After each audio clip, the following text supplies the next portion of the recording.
We're also saddened by the shooting at the church on Sunday in Sutherland Springs, Texas. My hope and prayer is for healing, and that each one of us will be a part of the healing that needs to take place in this country. And part of giving people hope is the hope that comes from an opportunity for a better life. And that's what each of us as representatives seek to do each day in Congress. For us, as Republicans, we're very excited about tax relief and what that means for everyone and giving them hope for an opportunity for a better life. This is must-pass legislation that is going to fundamentally help everyone in this country, the little guy who feels like they're being left behind, families who are seeking the opportunity to get ahead. An extra $1,182 for middle-income families could mean the difference between living paycheck to paycheck and having the financial security and peace of mind. And that's why we're pleased to have Texas Representative Jody Arrington with us today to share a little bit more about his perspective. I've also had the chance to travel a little bit over the last couple of weeks holding tax reform forums. And yesterday morning I was in Pennsylvania and reminded once again as to the hope that people have because of the potential of tax relief. A school teacher, Chris, he's a father of 5, who was there to say, you know what, I'm really excited about what this means for my family. Tom, who owns a local wire shop, and other small business owners talking about wanting to give their employees a higher wage, but because of the tax burden, the health care burden, it's so hard to do that. And just a couple of weeks ago, I heard from Kenya, a black entrepreneur who said, I quote, "I have big dreams and I choose America to be the place where I live, where I raise my family, and where these dreams would become a reality. But we need help to give back to America what America has given us." These are the faces of tax reform. These are the stories that we want, that we're telling. And I was reminded yesterday that the shortest distance between two people is their story. Also, we're working on important legislation this week to help our veterans, over a dozen bills. Saturday is Veterans Day, but really every day should be Veterans Day. And I'm reminded that both being married to Brian, who's a retiree from the Navy, but also proud to represent Fairchild Air Force Base, and really humbled to stand by those who have served our country. We are the home of the free because of the brave, and we thank them every day for their service.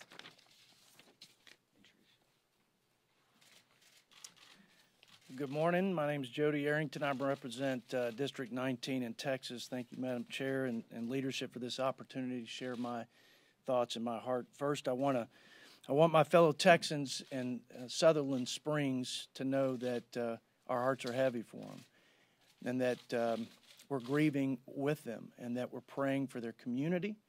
We're praying for First Baptist Church, and we're praying for all the families that were involved in this tragedy. I grew up in a small faith-based community in Texas, and I can tell you this: evil will not have the last word in Sutherland Springs, and darkness will not overcome their light.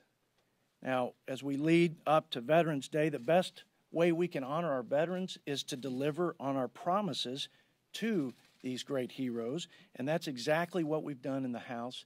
We've passed 28 veterans-related bills out of the chamber. 8 bills have become law.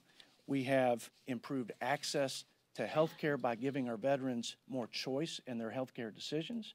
We have enhanced educational opportunities through the new GI Bill, and we've increased accountability, transparency, and efficiency so the VA will not serve themselves but the customer, which is our veterans. I'm excited to be a part of this historic opportunity on tax reform. And tax reform in West Texas and in rural America is about giving our working class and middle class families a break and allowing them to keep more of their hard-earned money. It's about getting off the backs of our job creators, which are our small businesses, and let them create more and better jobs for their communities.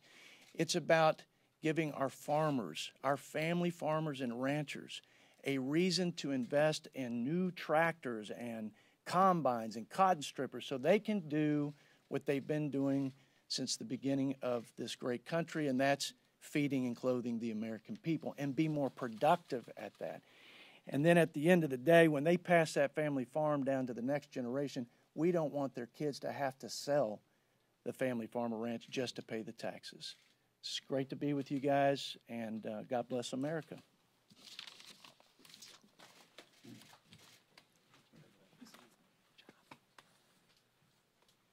My prayers remain with the people of Sutherland Springs. Of course, all those who lost their lives, but also the ones who are fighting right now through injuries, and the families that are grieving. I know what they're going through, and I know how important the power of prayer is, and how important it is for them to know that all of us are lifting them up in our prayers during this difficult time. As we look towards Veterans Day, we're passing some really important legislation this week to stand up for our veterans. And Jody Arrington just talked about the importance of the legislation he's bringing forward, as well as other members, to make sure that we continue to stand up for our veterans and make sure that government is working for them in their time of need. Something else that's happening this week is tax reform. Chairman Brady and the Ways and Means Committee are busy at work right now, working to make sure that we provide tax cuts for families all across this country and create good jobs.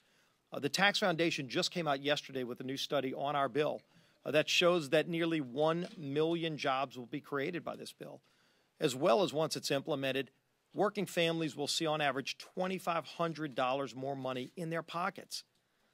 Look, the American people deserve tax relief. People who have been working hard in a struggling economy have been looking towards this kind of action by Congress to make sure that we're going to put more money in their paychecks. They're going to spend their money a lot better than government will, and it's important that they get to keep more of their hard-earned dollars. And under our bill, every income range will see a tax cut and the jobs that will be created. And another important benefit, we are so tired of seeing jobs move overseas. We've seen companies move thousands and thousands of high-paying jobs to other countries just because we have the highest corporate tax rate in the world, in the industrialized world. There's no reason for that to happen. Under our bill, we finally get to bring those jobs back. And we're talking tens of thousands of really good high-paying jobs. This is the best way we can rebuild our middle class. So the Tax Cuts and Jobs bill is critically important to this economy, critically important to working families all across the country, and it's great that we're finally moving forward and taking action to provide tax relief for families across the country.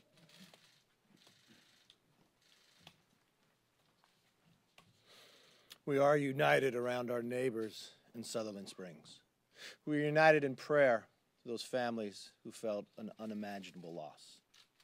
We should unite as one nation to help resolve, to make sure one community against this hate and evil.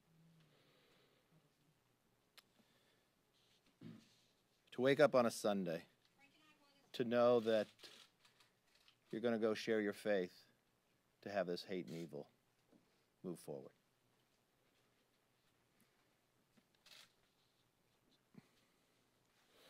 It is a place that, as Jody says, the light needs to be shown, that as Steve talks, we continue to be there with the families as they come off this tragic loss. Inside the movement this week in the floor, a lot of it we're talking about tax reform. You hear the markups in the committees. The challenge to the American public is, what is the truth about this bill?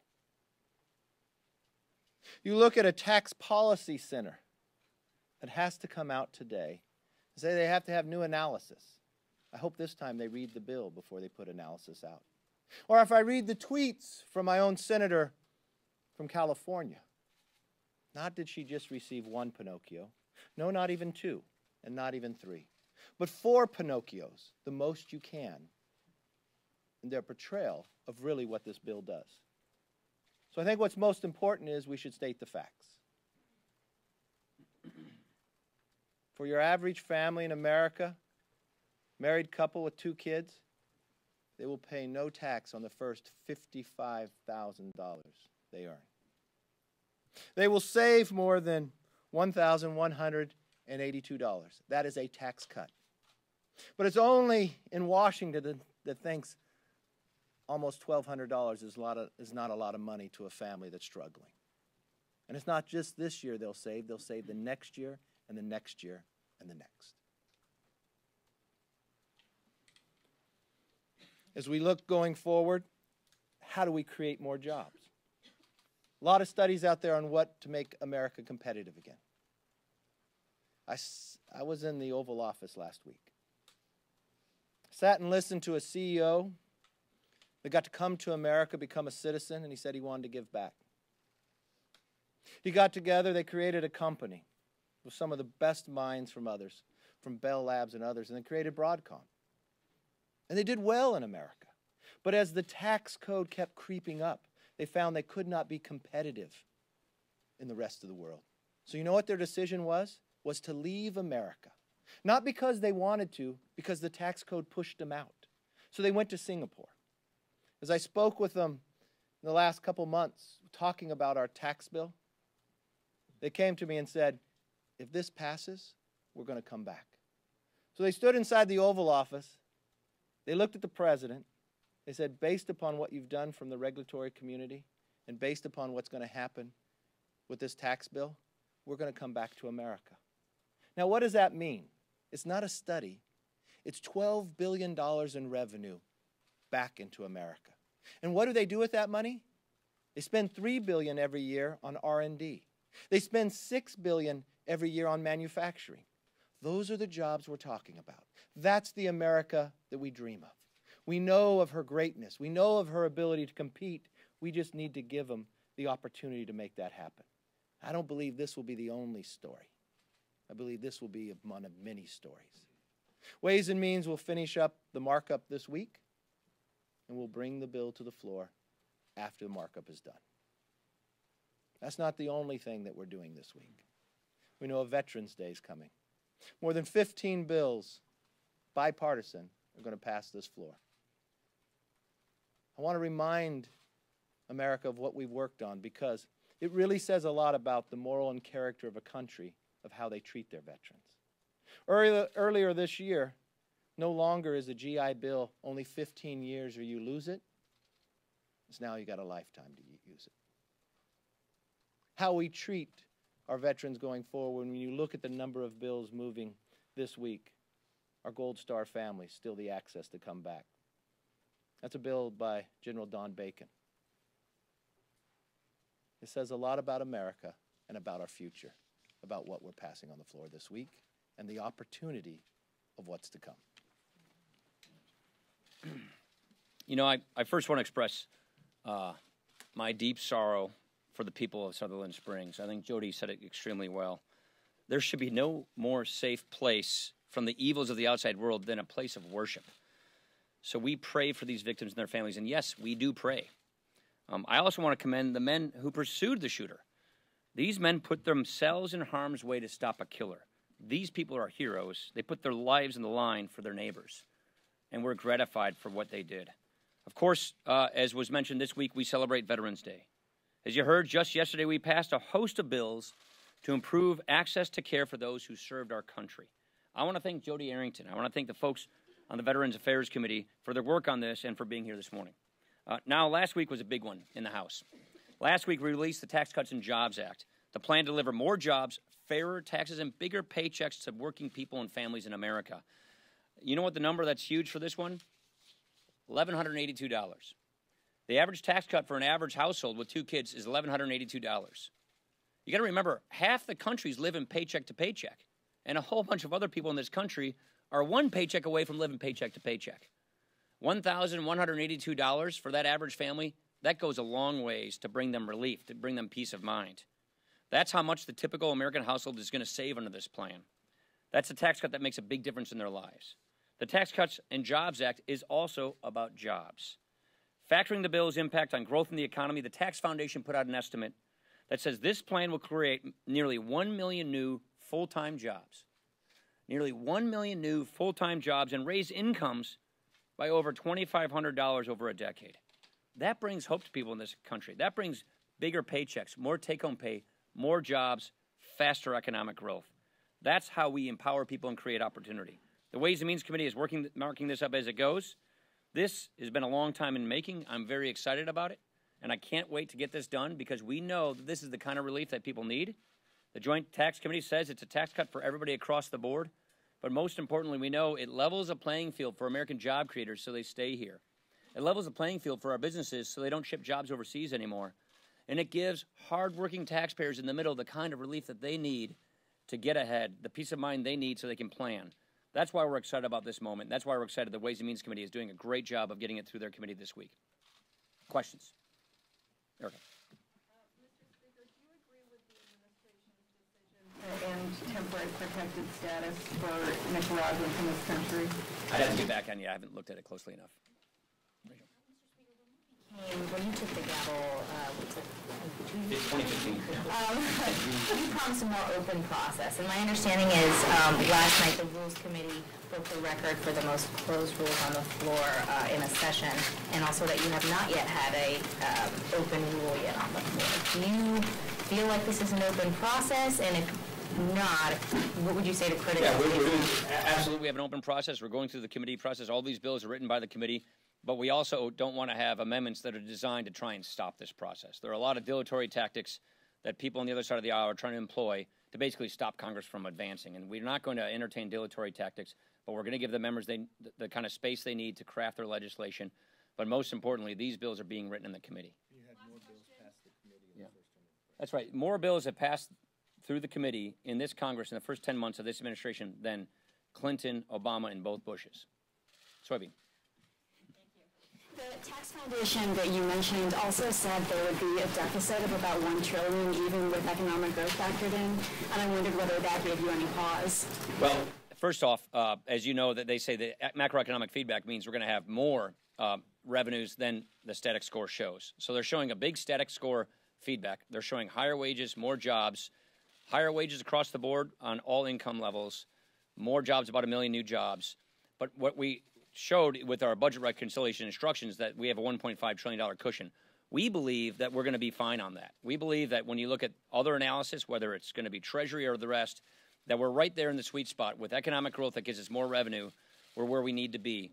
The key is economic growth. We have not had a 3% economy in about a decade.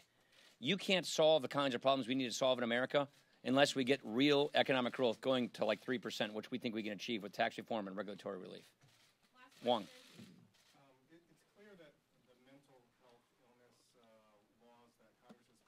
Not stopped these type of mass shootings that we saw in Texas over the weekend.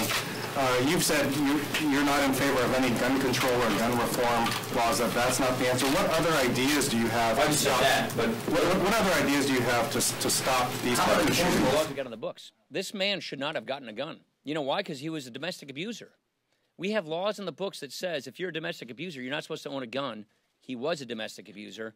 That's why we got all these questions with the Air Force right now, which is how did this get slipped through the cracks? How is it that this person who was convicted of domestic abuse by the Air Force, how did he get through the system and get a gun? Because the laws we have right now on the books say a person like this should not have gotten a gun. So this speaks to making sure that we actually enforce our laws that we have in the books, and then that's why we have questions with the Air Force about how is it that this person left the Air Force after he was in jail for a year, I think. How did he get slipped through the cracks, and what has to be done to make sure that we are actually enforcing these laws on the books, because this man should not have had a gun in the first place. Thank you.